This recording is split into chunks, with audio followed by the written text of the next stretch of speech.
dollars to them, or the crew will come and sow all into them, but they won't sow anything into me. And I understand it's better to give than receive. I know some of y'all want to throw Bible up. I know y'all good at that, but I also want to know is where is your allegiance to what someone wants? And I said a few weeks ago, I said it's a difference between being people's pastor now versus being their spiritual parent. Because when you their pastor, you sold into their life. But when you're their parent, you use that as justification as why not to do what you should do. I had performed weddings for sons and daughters, ain't got a dime. Did funerals for them, took up my whole day, not got one dime for them. And watch this here. And I was supposed to. To them, I was supposed to. But if they come do something, they expect it. Amen. I ride in people's car. I give them gas money. Feed them. Do all of that kind of stuff. Never rode in people's car without it. Because I never want no one to say that I'm a user or that I'm a manipulator or I'm a person that expects people to do anything for me. There are some people that just give that reverence. And there are some people that just does it. It doesn't make a difference to me because I would have to pay if I was in a cab or if I was in my own car. You follow what I'm saying? We have to make sure that we understand the game plans and the targets of what God is calling for us to do. And until thought is linked with purpose, please write this down. Until thought is linked with purpose, there is no intelligent accomplishment. Please write that down. Until thought is linked with purpose, there is no intelligent accomplishment. You have to make sure that you minimize your risk, and you must make sure that you have a thinking of a target plan and a game plan. Number three, realistic thinking is also the catalyst for change. Okay. Realistic thinking is also the catalyst for change.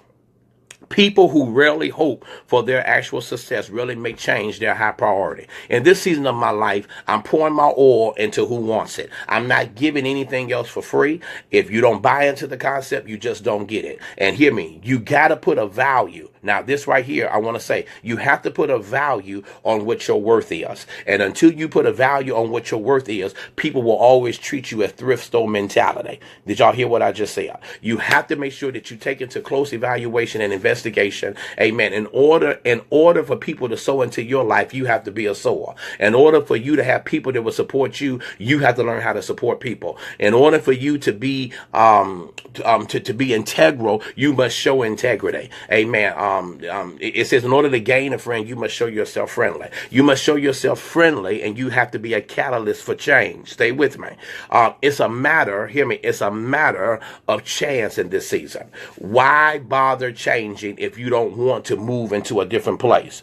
Realistic thinking can dispel the kind of wrong attitudes. And I had to learn that. I used to live in this box. I used to think everybody loved me. I thought everybody cared for me. I thought everybody had my back. And every person that I could name has proven me to be wrong. Are y'all listening to me?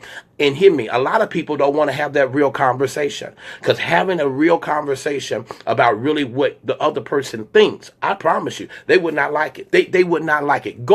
Just go try to have a conversation and just say to somebody, do you really think I'm for you? And you allow them to be totally honest with you.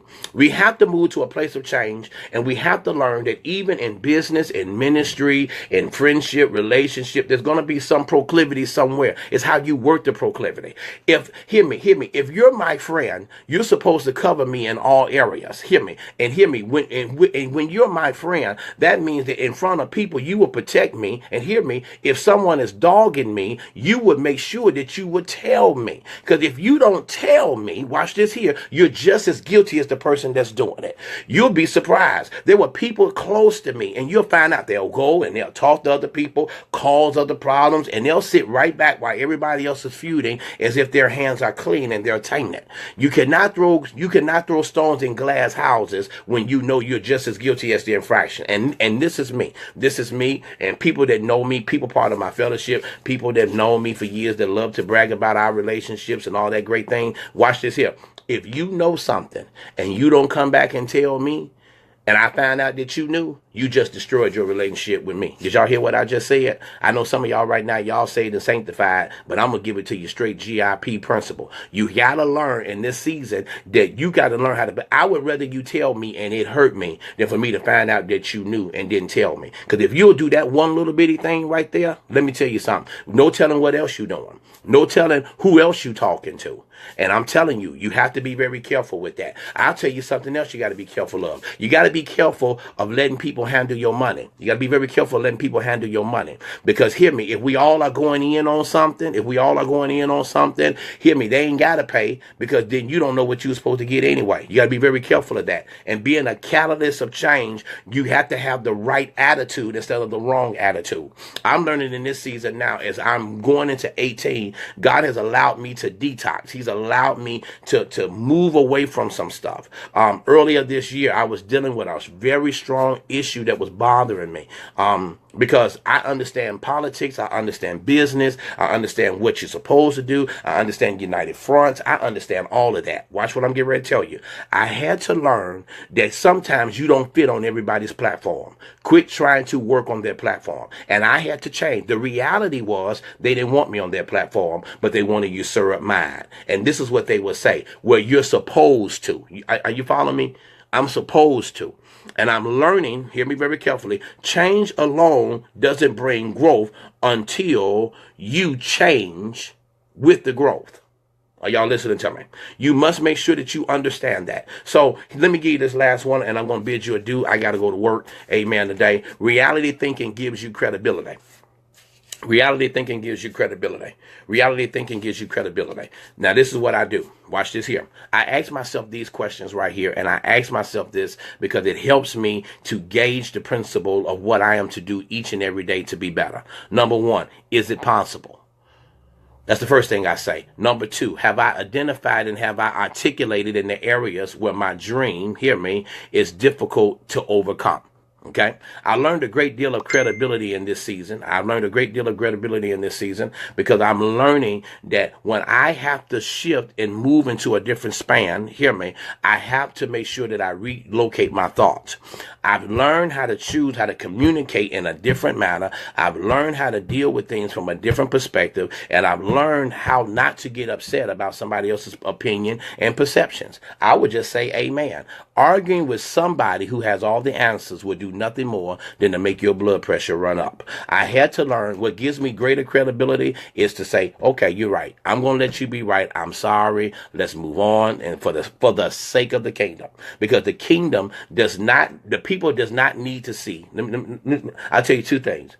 The church people does not need to see leaders arguing, and the world don't need to see that the kingdom is arguing. Are y'all listening to me? I would shut it down. So even if you do talk to your members about the leader or your leader or that leader, whatever the case is, they don't need to see you arguing with the leader. Because what happens is the churches will begin to argue, and then you'll see a bunch of demonic behaviors that follow up behind it. You have to learn, when you see something and you know that it's about you, sometimes you got to learn not to say anything. As bad as you want to say something, as bad as you want to get them, as bad as you want to get them on the phone, you're going to cause a problem. Sometimes you have to just step back. You got to step back and let some things happen. Two of my apostles said something to me over the last 2 weeks. They said something to me. They said to me, beware of relationships. One of them said, beware of people that's always trying to get up and talk. They said, beware of people who is trying to indirectly assassinate you. They say you have a different spirit. They say some of you right now, all y'all know is Joabs and Absalom. They say some of y'all right now got some Korah spirits. Y'all ain't saying nothing. They say you got to be very careful of people, because hear me, you got some underlying people. They said there is a Jezebel around me. They said there are witches and warlocks around me. And hear me, they're not so much talking about the people of the fellowship. Because some of the people on the fellowship is on here now, and I don't want nobody to get on the phone and start talking. Y'all are safe this week. Y'all are safe this week. They're talking about there's other connections that's connected to me.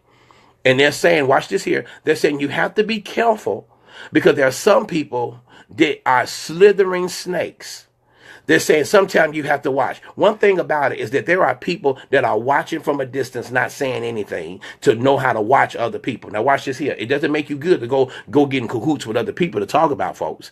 Amen. But you have to be very careful. That's one thing that I thank God for. I'm learning in this season that I have to keep the credibility of who it is that I am. I know how to mess my own name up. I don't need other people to mess my name up for me. Are y'all listening to me? I had to learn that when I am ready to move to the things that God has called for me to do, I had to learn that realistic thinking is the friend to those that are in trouble. Are y'all hearing me? I had to learn, I thank God for this. He taught me that my creativity would be unafraid of any possibilities of failure. And I must have the absolutely function to be able to dream it into fruition. This is where I'm going to leave you at right here. Idealism, all right? Idealism, excuse me, I got tongue-tied. It actually increases the direct proposition of distance of the problem. You must make sure that in this season that you have people that can help you pave the way and bringing your dream into fruition. And there are some people who you're carrying are dead weight. There are some people who want a lot of title, want a lot of position, but don't want to do the work. I was talking to the apostle yesterday, and I was saying, hey, we got this plan in place. I want to know if this happens, so and so. They said, no, this ain't happened yet. And I said, okay, no problem. Because that's what you have to measure. Because if you're giving directives, you want to make sure people are not on their agenda, but they're following the agenda of what you as the leader or the boss, supervisor, however they look at you. Some people that we so cross-pollinated friendship, there is no ministerial respect.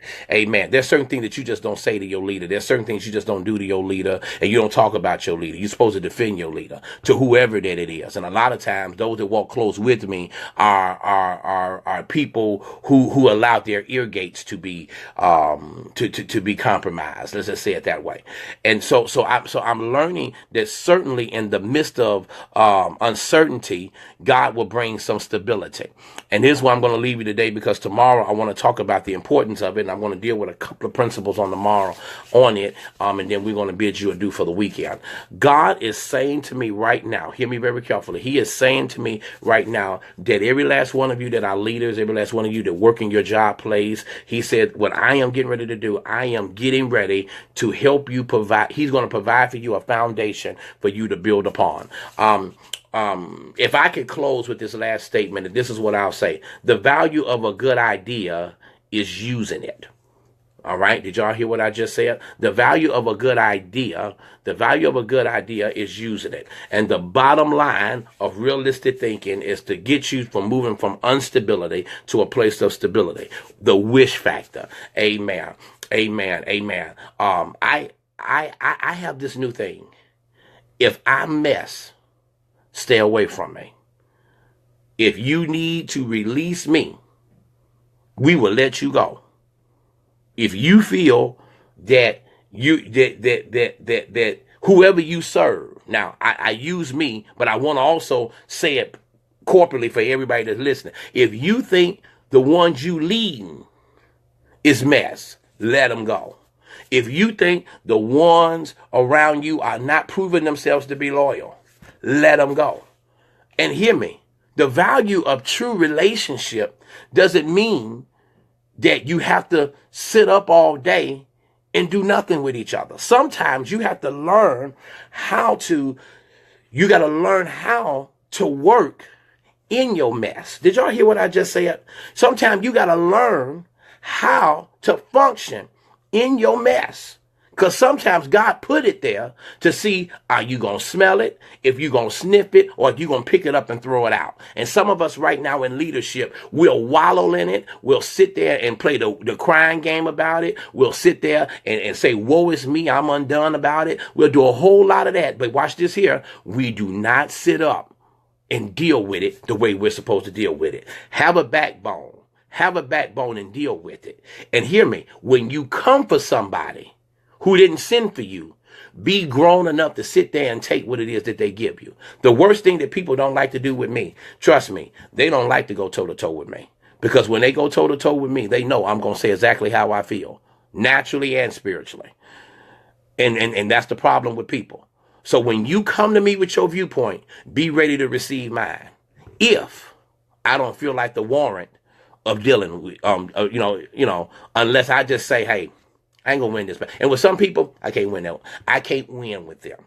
So I've just learned how to just let them still stay on milk. I've learned how to still give them Isomil and Enfamil. I'm just learning because they're not ready to walk in the big time. And walking in the big time in 2018 going to require you some sacrifice. You got to think creatively. You got to think reality. Some things you need to be honest